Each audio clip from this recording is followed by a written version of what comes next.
Welcome to this video. If you're watching this, you're probably a resort or a hotel that's looking for some good insight or ideas for SMS messaging with your guests. And I am lucky that I work for a company that sends over 1 million SMS messages a year. And I work with great people like Burleigh who help our clients do that. So what we're going to do today is dig into that a little bit. My name is Greg. I'm the director of marketing. I'm spoiled. I have a lot of really cool data, really cool people that I can lean on to share tidbits with the world. So one of those is Burleigh. Burleigh's been around the ski industry specifically for a long time. You can tell how many years it's been Burleigh, but it worked for a lot of resorts. Most recently, I think it was Okemo, which is close to where you live currently in Vermont. And I've done a lot of really cool stuff over the years, including with some of the clients we'll talk about today. But yeah, how long has it been? How long have you been in the industry for, Burleigh?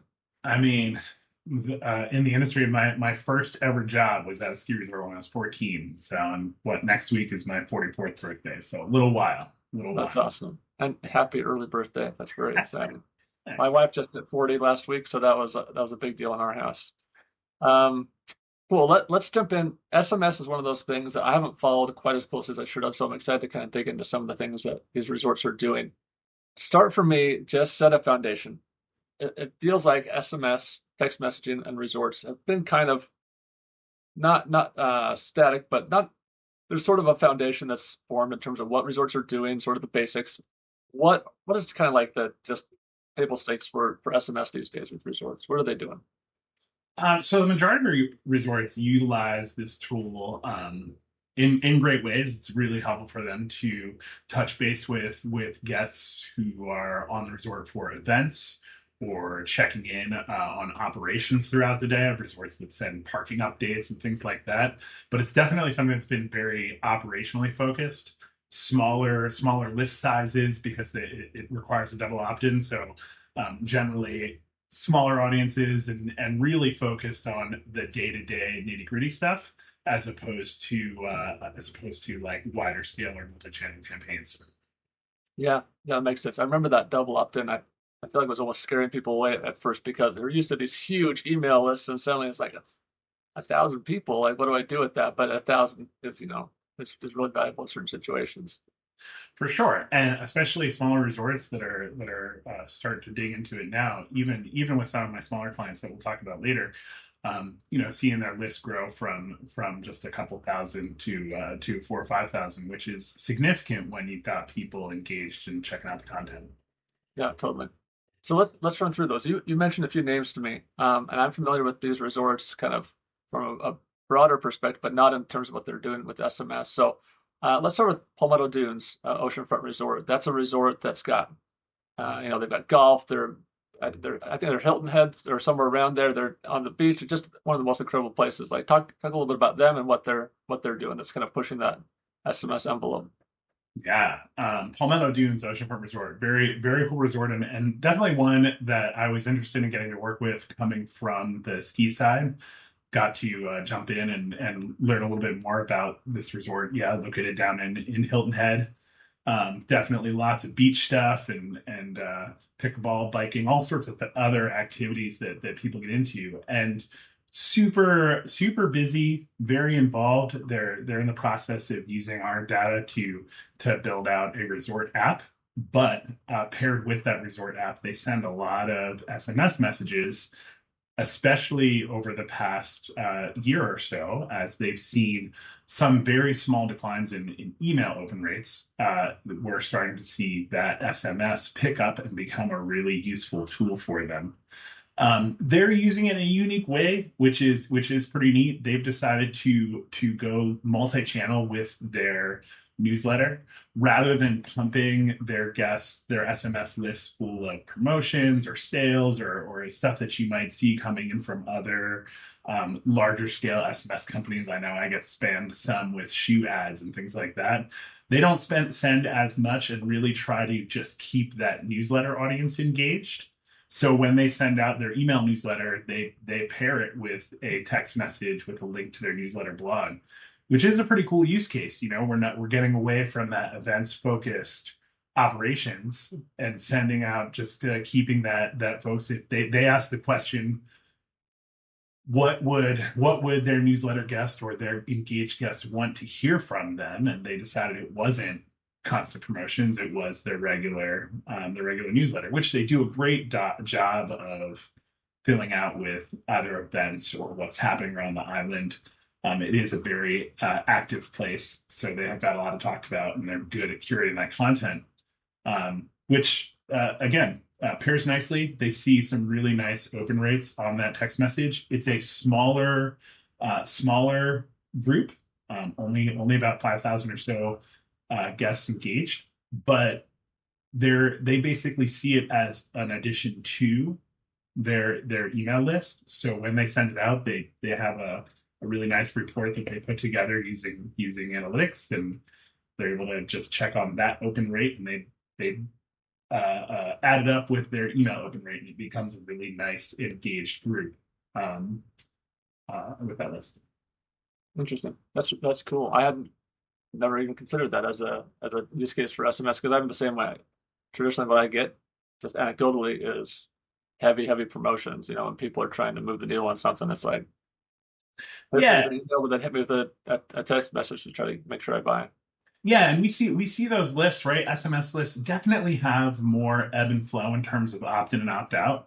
But I think Palmetto is sort of proving the case that there is a segment of the population that is just moving more and more towards that form of communication just by keeping that newsletter list engaged. I mean, to see that go out on a monthly basis and see open rates or click rates on that link above 20% or so is that's a consistent monthly click rate that really proves that point of an engaged audience. Yeah, yeah, absolutely. Cool. Shawnee was another one that you mentioned. Talk to me about what they're up to. So I like talking about Shawnee. It's close to home actually. So Shawnee's located in the Poconos in northeastern PA, about 20 minutes from where I grew up, but I never skied there. Always skied at bigger places, but I really like this resort. The team is really involved, and they wanted to dive into their own SMS platform after they had an opportunity to use a local tourism board list for a year and found that some of their guests really enjoyed communicating that way. So they swapped over to Mobility and our product about a year ago, and their list jumped up really nicely. They started with about 1,000 people that they were able to pull in from their previous list, and it jumped up really nicely over the past year, growing almost doubling by the end of this year, which is cool. But they use it in some neat ways too. They initially started out with just wanting to communicate operations and just wanting to communicate what was happening on the resort. They have some cool events in the summertime that they wanted to stay in touch with people about. But as they drew through the season here, they have a frequency product, which is one of their best performing products. And they decided to launch that product via their SMS channel. And this year was their best year ever for that product, just in terms of folks coming in, asking about it, engagement about it, and ultimately revenue for it. So cool uptick for them, and they're sold now. They really like using that platform to engage guests. Very interesting. I mean, are they going to keep going with that? Do they have any other ideas they're going to play with, or? Oh, for sure, for sure. They're unique in that they throw their season passes out in July. So we're pulling together a plan to launch out their season passes via that platform as well. They definitely see the value in that multi-channel campaign, so they'll pair it with that launch along with other platforms that they're used to using, but definitely leaning into this as an additional uptick for them, which is cool. Very cool. Another one you mentioned was Beech Mountain in North Carolina. That's a resort. Kelly is a friend of mine. She does awesome stuff. I'm curious to hear kind of what they're up to and pushing the envelope on SMS. That place is very cool. Beech Mountain Resort. One of the first when I joined Inntopia, one of the first accounts that I got to partner up with. So I've been with them since day one essentially. And Talia is great, runs an amazing show down there, and just you don't really think about North Carolina when you think skiing, but holy cow, that place! They see a lot of traffic, they see a lot of people on snow, and sort of bring it to a whole different audience. I got to visit there this past summer, and worked with their team for a couple days. Saw a concert and firsthand how they use this product, because they started out just trying to communicate as most folks do with their events, and they run a really cool concert series throughout the summer where they throw a couple big concerts, a 3 day party on the mountain, which they see thousands of people for. And because of the logistics of bringing in thousands of people to a mountain at about 4,500 feet, it can get a little interesting in terms of weather or whatever else. So they utilize this platform a bunch in the summer to talk to those folks. But they saw the value in it and how they were communicating with folks, and decided to put their text opt-in link just right on their Inntopia Commerce checkout page, um, which is sort of unique for the way people are opting in, as we mentioned at the beginning, right? We've got this double opt-in, which at times can seem a little daunting, but it is important, right? Because we don't want to send spam. We want to talk to people that want to hear from us. So having that double opt-in really ensures that we're not just texting everybody and their mother at every time. So they threw that on their checkout page, and their list, when they first started this process about a year and a half ago, their list was in the low thousands, 5,000-6,000 people, something like that. And I just checked in this morning, and they've seen growth beyond a lot of our partners. They're a big list, around 60,000 people or so. So they're talking to a bunch of folks around the area.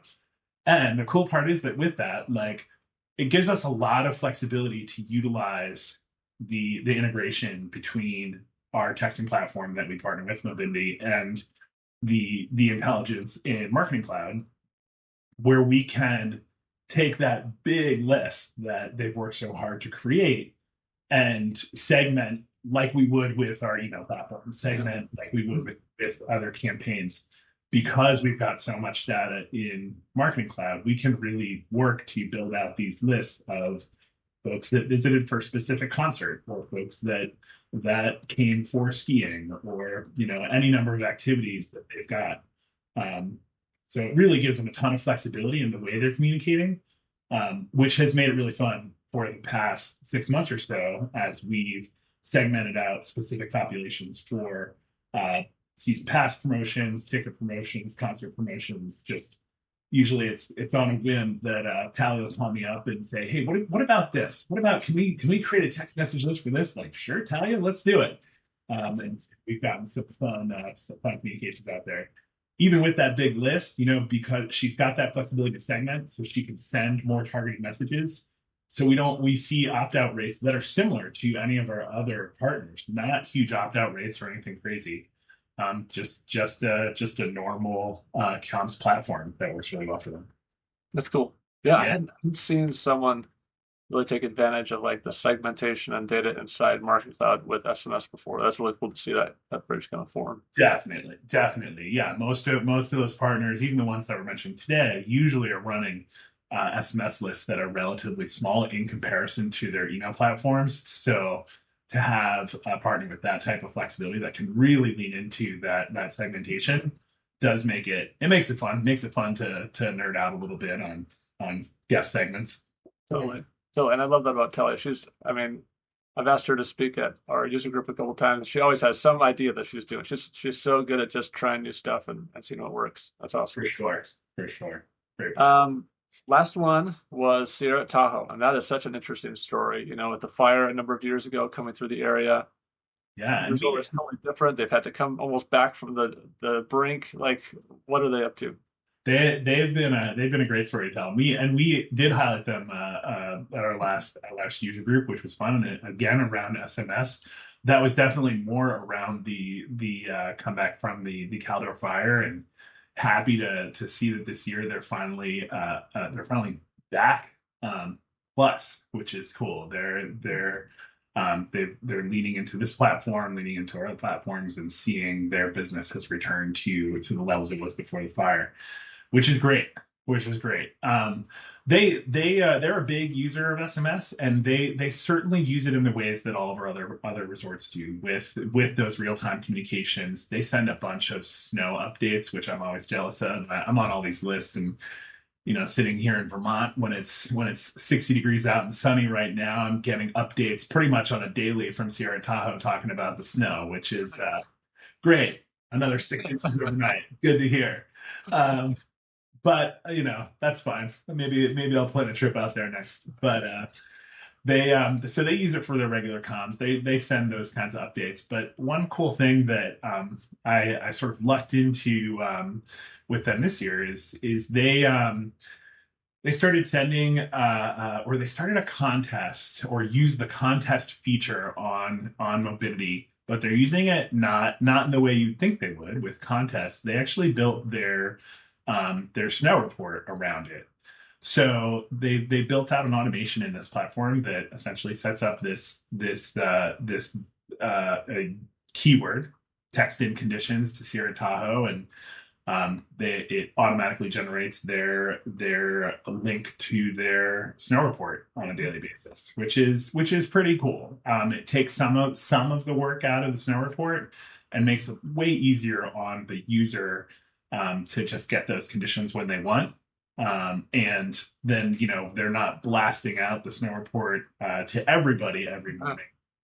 Just those folks that really want to know what's happening up there, checking every day, which is neat. That's cool. It's sort of the modern snow phone. Almost, instead of calling in here to recording, just text in and get your Exactly. Which luckily, I'm pretty sure they're as a former snow reporter myself, I'm glad to hear that Aaron over there at Sierra-at-Tahoe can do that from his house instead of rolling into work to record the snow phone message. So Totally. feel pretty good about that. That's really cool. I love that. It's sort of I used a tool recently that was similar, but with email. You send an email and it would reply with something. And I was like, that's I mean, I want the information. It doesn't take an extra interface. I just send something I'm used to sending, but obviously texting is something is even easier than that. So that's really cool. Absolutely, yeah, for sure. So I mean, when you've got other clients, you've got, I'm sure, ideas that these guys are working on that you probably shouldn't be talking about, but like, where do you see kind of some of this going? Or if someone's watching this and they're going, okay, interesting ideas, like what should I do about this? What should what should resort marketers be thinking about SMS with their strategies this year? I mean, I really do think that we're slowly turning a page from we used to talk about SMS and say, well, it really is a list of users that they use the product when they're there, and then they leave and they opt out. And that's still true, right? We still see some of that, but there are definitely use cases and definitely enough evidence to show that there are still a group of users that are just on their phones more, just engaged with that platform more, which really lines up nicely with the folks that are leaning into specific promotions, not just hammering people every day, but when it's time to get something out there, using that to really drive the needle a little bit on those promotions, or like in the case of Erica down at Palmetto, using that list to align with their email newsletter and their other channels to just keep that engaged user searching for that content in the way that they prefer. It's definitely migrating to their however folks want to consume your content. They're going to be there and looking for it and trying to make sure that they have it accessible in the way that they want, as opposed to driving them always to email or driving them always to the website blog. It just makes it a little bit easier for that content to be consumed in the way that our guests are looking for it. Totally. So, Totally. yeah. Love that. Cool. Well, I read somewhere recently that 20 minutes is the ideal length for a video, and we're right at 20 minutes. So, I mean, check us out. That's awesome. But this is fantastic stuff, Burleigh. I really appreciate the time. appreciate the resorts being willing to let you talk about some of the things they're working on. That's super cool of them. So yeah, thanks, really Yeah, appreciate it. definitely happy to do it.